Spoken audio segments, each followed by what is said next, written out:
There's no other choice.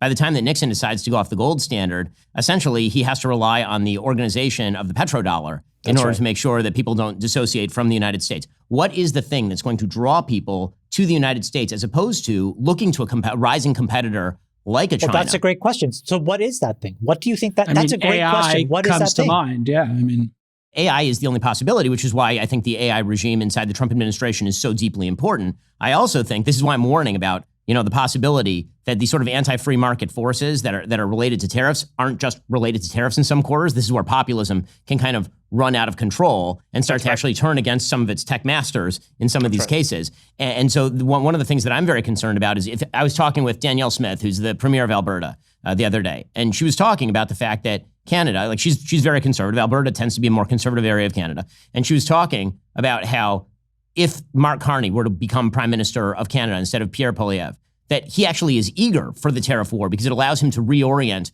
toward China and away from the United States. And there are countries that absolutely would love to do that. I mean, there's a case to be made that the EU would love an easy off-ramp with Russia and China and use this as an excuse, as a way of reorienting back toward Russian oil, for example, and then Chinese markets, because that Chinese market is enormous. These would be lower inputs, right? I mean, you have lower input costs, which makes life better for citizens. And citizens like cheap things. They like cheap oil in their cars, and they like cheap cars.